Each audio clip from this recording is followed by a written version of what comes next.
Hey everybody, welcome back to Recoil Therapy. I've got something real special here I want to show you guys. I've been wanting one of these for years and years and years. I've heard about them. It's a Smith & Wesson. There's a lot of mystique attached to this particular gun. And I managed to get one unfired in the box with all the tools. So come on in here and have a look at what we got. This, and I'm hoping you can read it, is a Smith & Wesson 44 caliber revolver. It's a model 24-3. Here's the serial number, AEJ 1545. This gun is better known by the name of a Lew Horton Combat Special. This is an end frame Smith & Wesson. So the end frame was the largest Smith & Wesson frame for many years, and this gun's chambered in 44 Special, so it's the same size as a 44 Magnum. It's just that the cylinder is shorter, so that this pistol will not in fact chamber Magnum ammunition. I'm sure that it would be safe if this thing had the long cylinder. I'm sure it would be safe to fire Magnums, but it's a 44 Special. Lew Horton is a gun distributor, and they ordered in the 1980s. They ordered a run of 5,000 of these, and they came with a special combat grip, a really nice, deeply polished blue finish, which I've now got my finger marks all over because I've been caressing this thing basically non-stop since I got it. I have a zip tie on here because this gun, as far as I can tell, this gun has never been fired. Now, I've heard the stories that every pistol that Smith & Wesson makes is test fired 3 rounds at the factory. So there is no Smith & Wesson that's truly unfired unless you were a factory worker and you yanked one out of the line. But I can find no evidence on here, and I'm going to post some good pictures I've got. There is no ring from brass on here. There's no tattooing on the face of the cylinder. There was no fouling whatsoever in the barrel. I cleaned it when I got it. The first thing I do with a gun when I get it is I clean it, and that'll oftentimes tell you a lot about the gun. You yank the star out of here, and you start cleaning under the nitty-gritty spots. People sometimes have a hard time cleaning under here and in and around all these little nooks and crannies. You find dirt in there, you know a gun's been fired, right? This thing was spotless from the day I got it. And this came from a collection from an elder gentleman that died. He had a lot of guns. I really can't find any safe marks on it. I really can't find anything wrong with this revolver. Now, it came in the box as I'm showing you here with the original factory papers.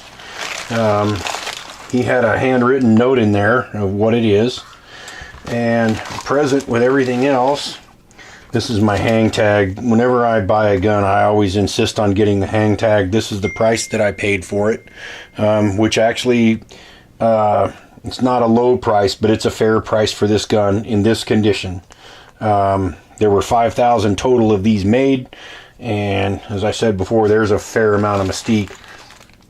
There's a Smith & Wesson toolkit that came with it. This stuff has never been used. There's a bore mop, a bore brush, and an aluminum handle. And there's this other handle here. Oh, this is a screwdriver. None of this stuff's been used. And then you have the paperwork. And I guess Smith & Wesson didn't want to make up special paperwork for these, so the paperwork that you get with a Lew Horton is for the 1950 Target model. When they list a couple of different barrel, they list a 4-inch and a 6.5 inch, which obviously that's not either one of those. And then you've got an exploded parts diagram, parts list. It's telling you, the function of the revolver here, how to service it, what to do. bunch of helpful hints. You know, it's kind of it's nice looking at some paperwork like this from the 1980s, where if I opened up a brand new gun right now and I got the paperwork out, it would be full of nanny software. The first dozen pages would be all about how I need to shield everybody in sight and then call a lawyer before I open the cylinder on the gun. You know, this is paperwork right here that assumes you are comfortable handling guns and assumes you have some basic knowledge, and it's really refreshing to read, actually. I guess I'm showing my age here, but I just really have very little patience for the new nanny stuff. I will not buy a gun with a warning label stamped on the barrel. I'm sorry, that's not happening. I don't care. I don't care what you think you have. If it's got a warning label stamped on it, then you need to turn your man card in. Sorry. Yeah, turn it in and shut up and sit down. Sorry, rant over. Anywho, I really like that. I have my, in case this thing ever breaks, I have my authorized warranty service stations. I've got this other cool paperwork here. Holsters for my new in-frame revolver. I'd like to see if I was going to holster this gun, it would be a cross draw underarm rig. That would be really awesome.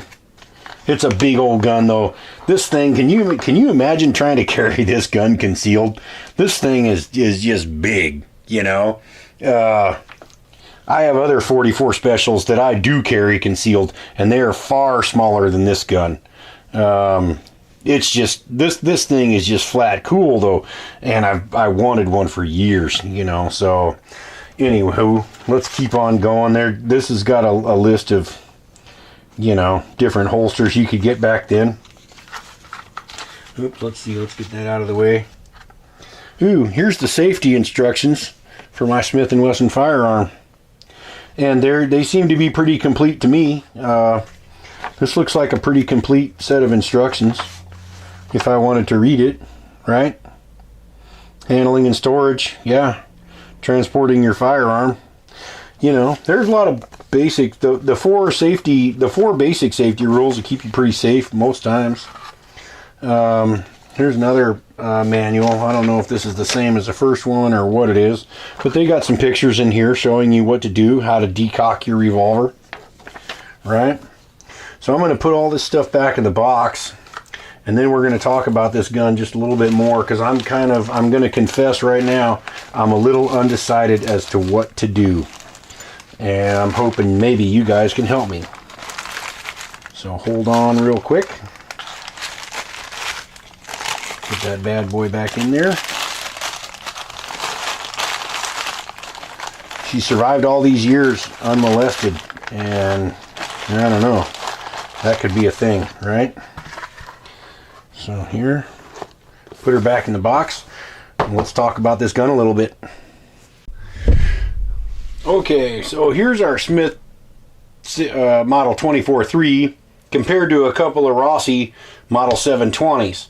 I've got one of each kind out here. Now this one is this is a standard Model 720. This has a hammer and an adjustable sight and a front rib, a top rib, and a big sight up here on the front, but it's a 5-shot cylinder. Okay. And I put a custom grip on this one that I got off of eBay. I kind of actually like these grips. Although if you're going to buy these grips for the Rossi, you do have to file the notch to square, or the revolver will not cock. You can see how tightly the hammer fits in there, right? It's a hammer-mounted firing pin gun. The Rossis of this period, these were inner arms Rossis. They were made on the old Smith & Wesson machinery that got sold when Smith & Wesson did an upgrade, right? The Rossi that you use most often, or that I use for carrying, is one of these. And it's the same basic gun, except that the barrel has a much slimmer profile. There's no top rib. There's no hammer, right? And all these rounds all these air surfaces are rounded off. This gun is still a 5-shot 44 special, but you can stick this in the pocket of your jeans and there's nothing to snag on this gun. You can haul this right out of even a pants pocket and be ready to shoot. Okay, the Smith Model 24-3, I doubt you could even get this into the front pocket of your jeans, much less haul it out of your front pocket of your jeans. This thing is a snag machine. There's this huge front sight. Even with the Rossi top rib and the top or the under lug, you can see that the Smith has a much huger profile. This thing is just flat big all over, and it's got a full hammer on it, obviously. The big wide cylinder, the adjustable sight, none of it is rounded off. That being said, I mean, obviously the machine work on this thing is beautiful. It's just not a concealed carry gun. This is an open carry gun, if anything. And so I wanted to point that out. Now, if you're in a concealed carry situation, what I understand about concealed carry shootings is that 80% of all shots fired are within 6 feet, number one. Number two, it's 2 rounds or less in 80% of all shootings. So big capacity doesn't really mean anything. And number three, 80% of all the shots fired are misses, right? So 5 rounds of 44 Special is entirely adequate to do the job. 6 rounds would be clearly adequate too. If I'm hiking in the woods, I'd pick this one. This thing's big, looks intimidating. Sure, why not, right? I can carry it openly in a holster. If you're at the shopping mall, though, that's not really an option. People don't want to see you at the shopping mall with a huge gun strapped on your hip. This one here works too. I've carried a little bit here and there. I just really like this version for concealed carry. Now, as far as open carry goes, like I said, out in the woods, I would definitely go with this. It would not actually be this model of gun, though. I consider this to be too valuable for that role. I would buy a newer, far cheaper Smith & Wesson 3-inch 44 mag for that, and I would just load it with 44 Specials. In case you're wondering about my opinion of that, I think the 44 Magnum is almost useless as a combat cartridge. The 44 Special, however, has eminent merit, much like the 45 ACP.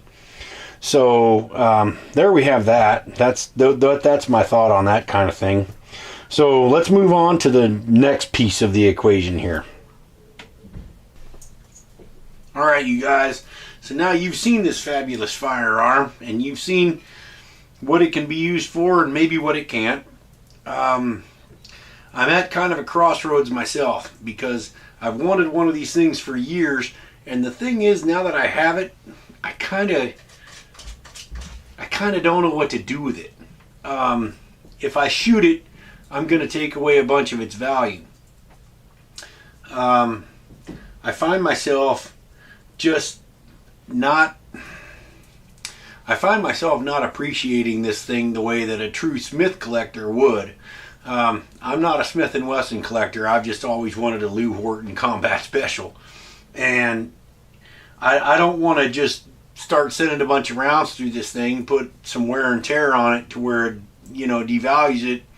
And I feel like if I sold this gun, I could put that money towards the stuff I actually am working on.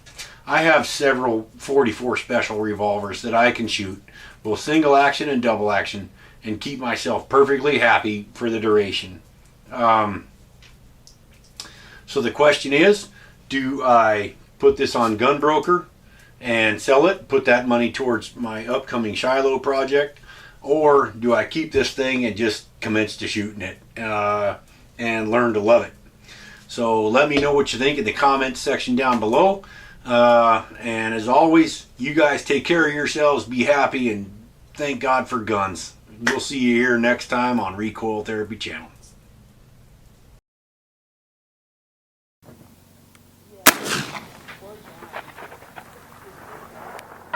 Nice shot. Who needs the light?